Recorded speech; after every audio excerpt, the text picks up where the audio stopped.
وہ شان خلق دو عالم، درود ان پر سلام ان پر میرے مولا، یہ موقع دے کہ ختم الانبیاء دیکھوں۔ یہ پرانا آیا کیا کرتا ہے؟ بزرگ تو نہیں ہے، یہ اپنے علاقے میں بزرگ تو نہیں بنا۔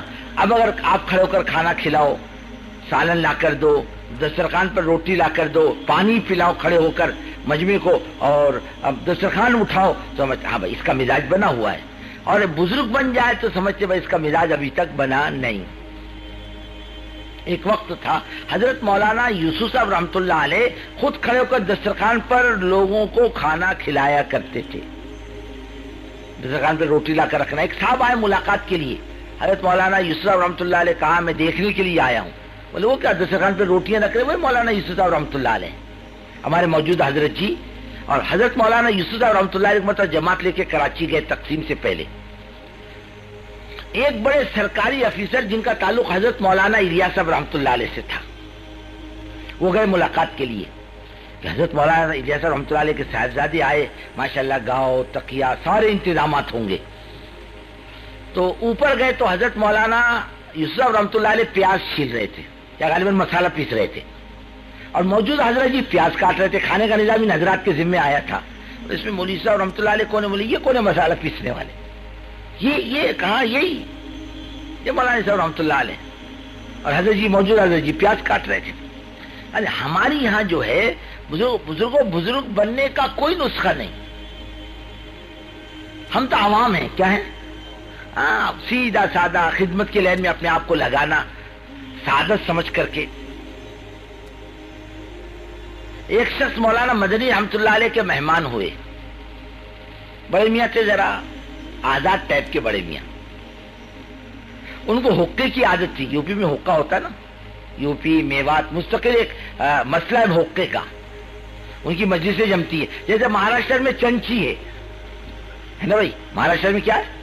چنچی، پان کی، اس میں ایک طرف کٹھا، تمباکو، چھالیا اور پان، ایک چنچی کھول کے بیٹھا، وہ پارلیمنٹ بن جاتی ہے اس کے اطراف میں۔ یو پی میں اور میوات میں حقہ، ایک حقہ لے کے بیٹھا، سب جمع ہو جائیں گے اس کی، وہ گڑگڑ کرے گا، وہ گڑگڑ کرے گا، ایسے گڑگڑی شروع ہو جاتی۔ وہ صاحب کو حقے کی عادت تھی، صبح رات کو وہ بیچارے اٹھے، دیکھا حقہ ٹھنڈا ہے۔ حضرت مولانا مدنی رحمۃ اللہ علیہ گزرے تو وہ آدمی کیا سمجھے کہ کوئی خادم ہے، نیند کے جھونکے میں تھے۔ حضرت نے فرمایا کسی چیز کی ضرورت ہے؟ بولے یہ حقہ گرم کر لاؤ۔ حضرت نے چلم اٹھائی، حقہ اٹھایا، لے جا کر اسے پانی وانی پھینکا، دوسرا پانی ڈالا، پھر تمباکو بھرا، اس میں آگ لگائی اور اس کو گرم کر کے لا کر رکھا۔ اتنے میں وہ صاحب استنجا کر کے آئے، اب وہ دیکھا تو حضرت خود حقہ لے کر آ رہے۔ گھبرا، حضرت غلطی ہو گئی، معاف کر دے۔ نہیں والا، تم کو حقے کی ضرورت تھی، مجھے ثواب کی ضرورت تھی۔ لوگوں کو خدمت کی ضرورت اور اپنے کو ثواب کی ضرورت۔ میں پرانا ہوں، لوگ میری خدمت کرے، یہ مزاج پہ مت آؤ، میں لوگوں کی خدمت کروں۔ ابھی ماشاءاللہ یہ آپ کے نظام الدین میں ساری سہولتیں ہو گئی ہیں، وضو کی، استنجے کی، حمام کی، بیت الخلاء کی۔ اب تو پہلے یہ بات نہیں تھی، میواتی جنگل میں جاتے تھے، ان کو بیت الخلاء میں فراغت نہیں ہوتی میواتیوں کو جلدی، اور شہری کو جنگل میں نہیں، ان کو بیت الخلاء ہی چاہیے۔ ایک میواتی آیا بمبئی، وہ بیچارہ پورا بمبئی گھومتا رہا، اس کو کہیں جنگل ملا ہی نہیں، بہت پریشان ہوا کہاں جاؤں۔ ایک میت جا رہی تھی، جنازہ جا رہا تھا۔ بولے بھائی کیا ہوا، کیا بیماری ہوئی اس کو؟ بولے بیماری مرے گا نہیں تو کرے گا کیا، جنگل تو ہے نہیں تمہارے بمبئی میں، پیٹ پھول گیا، مر گیا بیچارہ۔ ان کے لیے ایسی بات تھی، جنگل نہیں۔ ان کے لیے تو نظام الدین کا اطراف پورا جنگل، تو اب بستی ہو گئی، پورا جنگل تھا ایک زمانے میں۔ اور نظام الدین میں اندر جو تھا وہ جگہ نہیں تھی غسل کی، وہ سامنے ایک میونسپلٹی کا نل تھا، وہیں کپڑے دھوتے تھے، میٹھا پانی وہیں آتا تھا، باقی اندر کھارا پانی وضو کے لیے تھوڑا سا رہتا تھا وہ کنویں کے اندر۔ اور پیچھے جو تھا جہاں مکانات ہیں، جہاں باورچی خانہ تھا، اور وہاں کونے میں بیت الخلاء بنے تھے 4 یا 3 ڈبے کے، وہ جو پرانے ڈبے ہوتے اس کو کاٹ کے رکھ دیا تھا، اور وہ لکڑیاں ادھر ادھر ٹھوک دی تھی کہ بھائی بیچارہ شہری یہاں آ کر فارغ ہو جایا کر، جو باہر کی جماعتیں آتی ہیں، مدراس کی، کیرلا کی۔ اور کوئی نوکر تو تھا نہیں. جب وہ ڈبے بھر جاتے تھے حضرت مولانا یوسف صاحب رحمۃ اللہ علیہ ان گندگی کو جمع کر کے اپنے سر پہ اٹھا کر جنگل میں پھینک کر آتے تھے اور کہتے تھے 2 رکعت پڑھ کے اللہ تیرا احسان ہے, تو نے مسلمانوں کی خدمت کی توفیق عطا فرمائے. اور ہمارا کیا حال ہے؟ ہمارے بس کی ہو تو پانی بھی کوئی ہم کو پلائے, ہم بزرگ بن جاتے ہیں. میں نے مدینہ منورہ میں ایک بزرگ کو دیکھا, پیشاب کا تقاضا ہوا, رات کو 1 بجے میں اٹھا, 1 بجے دیکھا وہ عالم ہے, مفتی ہیں, حضرت شیخ کے خلیفہ ہیں رحمت اللہ علیہ, جھاڑو لے کر بالٹی لے کر اور اس متریاں اور استنجے خانے بیت الخلا صاف کر رہے تھے رات کو 1 بجے. جس درخت کو پھل لگتے ہیں وہ جھکتا ہے,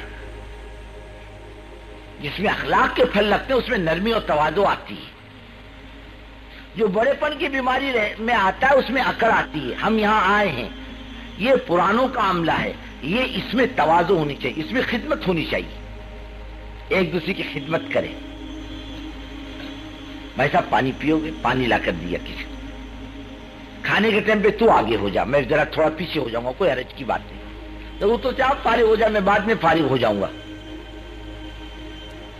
آرام کرنے کے لیے اچھی جگہ آپ آرام کر لو, یہ کمائی کا میدان ہے. خدمت کے لحاظ سے آدمی کمائی کر سکتا ہے. ہم سب میزبان ہیں, مہمان کوئی نہیں ہمارے اندر. مہمان حق مانگتا ہے اور میزبان حق دیتا ہے.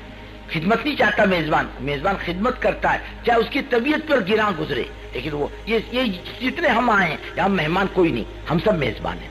ہم سب آنے والوں کا حق ہمارے اوپر ہے, ہمارا حق کسی کے اوپر نہیں. ہم اس مزاج پر آئے, کسی کو تکلیف نہیں ہوگی. اور آدمی چاہے کہ میرا اکرام ہو اور میری خدمت ہو اور اس میں کمی آ جائے گی تو اس میں شکایت کا جذبہ پیدا ہوگا. یہ بزرگ ہم سب میزبان ہیں یہاں پر, اجتماع ہم سب کا ہے. ہم سب ذمہ دار ہیں, فکر مند ہیں, کام کرنے والے پرانے ساتھی ہیں. ہمارا کام ہے آنے والے مجمع کی خدمت کرنا. یہ مزاج اللہ کرے ہمارا بنے. کرو گے نا بھائی؟ ہاں انشاءاللہ ادھاری بولتے. ارے کرو گے نا؟ ہاں. اس میں بولنے کی ضرورت نہیں. کس کی بولنے کی ضرورت؟ آدمی اپنی ذات سے کرے. اور ایک تیسری چیز وہ یہ بزرگوں کے اس آنے والا یہ مجمع جو ہے, ایک چیز دیکھنے میں آ رہی ہے کمزوری ہماری. ہم مجمع میں بیٹھتے ہیں, تشکیل نہیں کرتے, خاموش. حالانکہ سب کو معلوم ہے کہ جماعت اجتماع میں جاؤ تبلیغ والے پکڑ دھکڑ کرتے ہیں, کہ بھائی معلوم نہیں, پھر بھی آتا ہے جان مال لے کر. یعنی کیا مطلب؟ امت اپنی جان مال لے کر آ رہی, بھائی صاحب میں تیار ہوں اللہ کے دین کے کام کے لیے, ہے کوئی مجھے قبول کرنے والا؟ ہم خاموش بیٹھتے, قبول ہی نہیں کرتے, خاموش بیٹھتے, چپ چاپ, تشکیل نہیں کرتے. ایک مرتبہ میرے ذمہ تخت تھا, جسے تخت والے کیا سمجھتے ہیں, ہمارا ایک مقام ہے, کیا ہے؟ کھانا, سونا, اعلان کرنا اور بیان کرنا, بس. تخت والے یہ سمجھتے. اور نیچے بیٹھنے والے کیا سمجھتے ہیں؟ یہ تو ان کا کام ہے, اپنا کام تو ہے نہیں, اب تشکیل وہی کریں گے. تو میرا بھی وہی مزاج, اعلان کرنا, مجمع چھوڑنا, اپنا بیٹھ جانا. حضرت مولانا صاحب رحمۃ اللہ علیہ کی بات ہوئی فجر کی نماز کے بعد, آواز لگی بولو بھائی بولو, میں اپنا بیٹھا رہا. پر میرے مولوی صاحب تشکیل کیوں نہیں کرتے؟ بیٹھے کائے کو, مجمع سے بات کرو, تشکیل کرو. یہ کمائی کا میدان ہے. کیا ہے؟ کمائی کا میدان ہے. آپ کو کیا خبر, ایک آدمی کے کندھے پر آپ نے ہاتھ رکھا, اس کو تیار کیا اور اس کو جماعتوں میں روانہ کیا. وہ آدمی اپنی بستی کا ذمہ دار تھا. اس نے وقت لگایا, جا کر اپنی بستی میں اذان زندہ کر دی, نماز زندہ کر دی, تعلیم زندہ کر دی, گشت زندہ کر دیا, 3 روز کی جماعتوں کا رخ ڈالا. پھر چلوں میں لوگ نکلنے لگ گئے, امام لا کے رکھا, ایک بچوں کو پڑھانے کے لیے ایک مکتب شروع کروا دیا.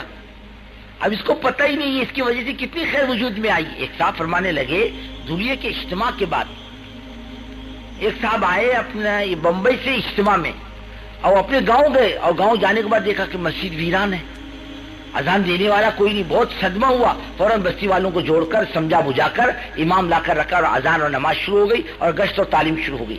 یہ کمائی نہیں, نہ جانے کون سی نیکی اللہ کو پسند آ جائے اور اللہ آخرت میں بیڑا پار کر دے. اس کو کمائی سمجھ.